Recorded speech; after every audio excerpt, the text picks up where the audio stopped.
Hi, Tanya. So good to see you. Finally a familiar face. I remember seeing you in the other meeting, in the other conference. Do you remember me? Yeah, I guess so. Was it the last conference in London? Right, exactly. We were talking about again the importance of English. Oh, yeah, you are right. So true. And now we're here for the second time. What a coincidence. And this time we're talking about our English journey, right? Oh, it's a nice topic. So, what about your experience? Was it a long way to be so fluent in English? Well, it took me a long journey, but I was lucky enough that I started it very early in my childhood. I actually moved to Spain when I was a kid, and instead of enrolling me into the local Spanish or Italian school, my parents decided to raise the bar, and actually I started the taking. Wait, you mean you was in Spain, but was there something to do with the English language? My parents decided why not enroll our kids to the American school, the overseas American school over there, and that Oh, was that's a great so. idea. Yes, I was a deep dive into like sink or swim, and we just had to cope and then compete with a lot of American brats in primary school. And in 2 years, because unfortunately my experience was only 2 year long, 2 years, I became trilingual, and that was very. Because Oh, just it's perfect. yeah, it's easy when you're a kid. No, you may. What about you? What do you? What was your experience? Yeah, it was an interesting journey as well. So first it was a school, like we all did the first step, right? And then it was the linguistic university in Ukraine. But the most exciting point, I think it was after having a birth of my kid. He's bilingual now, but it was my idea after having researched a lot of books and reading about bilingual kids. I wanted him to be able to speak English from his childhood. So I used to speak only English with him, and my husband used to speak only Ukrainian with him. So now he speaks both languages well. And I joined the English club, Enjoy English with Ball, where a lot of mommies with kids we are. Mm, so they want their kids to be bilingual as well. So I think it's the best way for kids to learn English subconsciously because their brain is like sponges, so they can easily learn a lot of information, and you don't need to force them.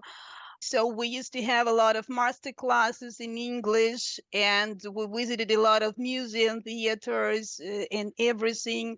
Yeah, that's All right, terrific. stop And there. I Stop think there. it's That a win-win stop, situation stop. for you. Go on, Alan. No, Yeah, continue, Alan, just for a moment. no, I think because you were really motivated, not only then to keep up with your with learning in English for yourself, but also because you knew you had a very, very important target to achieve with your son. That was terrific. I think that when you right. Okay, Steve? stop it. That was very good. Okay, and a really interesting story from both of you. I didn't expect that. And I remember you saying before, Alma, that you'd been to that school. I didn't know, despite talking to you so many times, Tanya, I didn't know your history there, especially with your little boy. That was really interesting. What do you think, Marina? Yeah, I can understand every word. Yeah, it was interesting story, really. It's nice to have a bilingual children. That's great. I was impressed. Yeah, absolutely. Well done. Well and done. now in Germany, so he's like Finally. trilingual, yeah, because Triple, he's perfect in triple. German as well. How's your German, Tanya? Yeah, I'm going, well, it's pretty good, but I'm going to brush it up a bit. I will improving, so I will have a course, a special one to improve it as well. Yeah.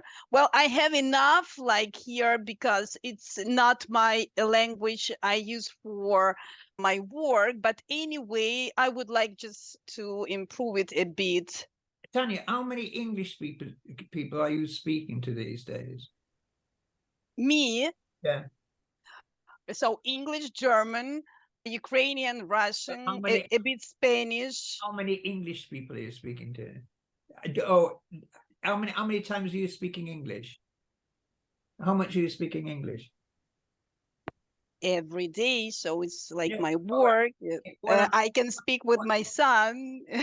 what I'm trying to get at is Yeah. how many people who speak really good English are you speaking to at the moment?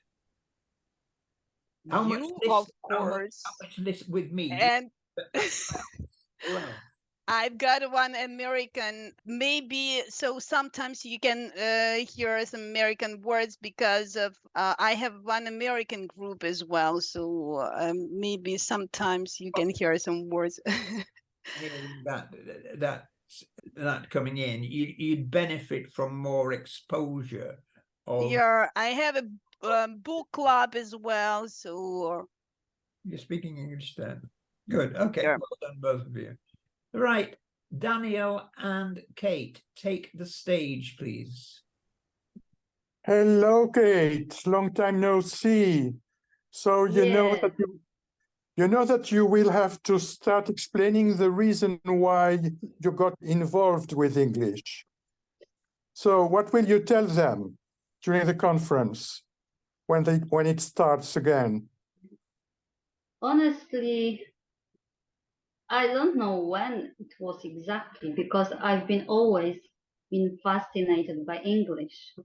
At primary school, I had some private lesson. Unfortunately, not many because my parents were wealthy enough.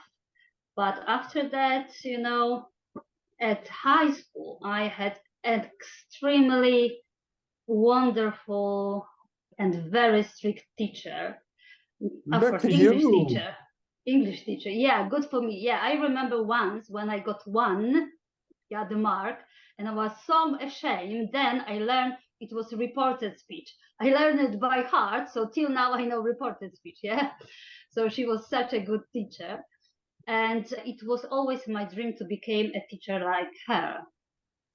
That was the reason behind your So you were very lucky because, as a matter of fact, when I was at secondary school, I learned English as a third language, really. oh, And so we had only explanations, most of them grammatical explanation, and we had no opportunity to speak.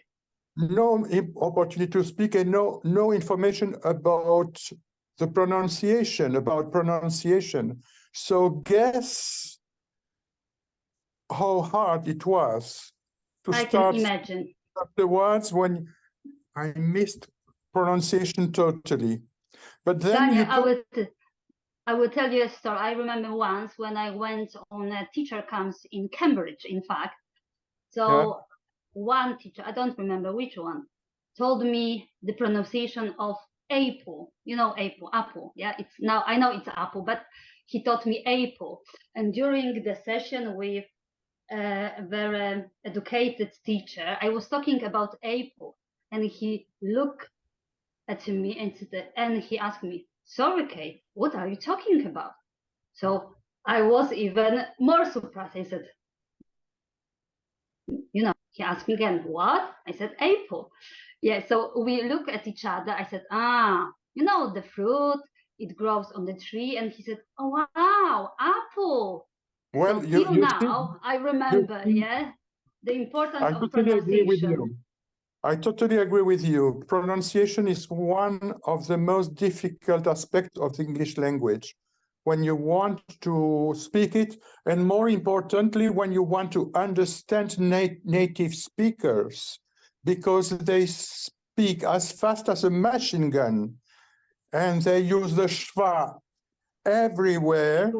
Yeah. And so if you have only the theoretical knowledge of the language, you are lost, completely lost. Yeah. You can commit suicide. Not to So- such an extent, Prince Daniel. But Yeah. nearly that. Yeah, but my then kids at school. you Yeah, told they me ca- too they- that you are a teacher. You are teaching small kids English, don't you? Yes, and I Aren't teach you? them. Sorry. Yeah, and I teach them pronunciation, and I always tell them the story about apple and apple, and they really remind that, and they are very careful. Yeah, Mrs. K told us about apple, apple. No, it's not wrong. Daniel, oh, you said something wrongly. Remember apple, apple? So be careful, Good please. for Yeah, you. yeah. Good for you, because they must get used to accepting making mistakes. Yeah. As long as they correct them afterwards, it's okay. They have to speak and to speak to build up their fluency. So that's good job from you. Okay, Well stop, done. stop there then. Good, both of you. Okay.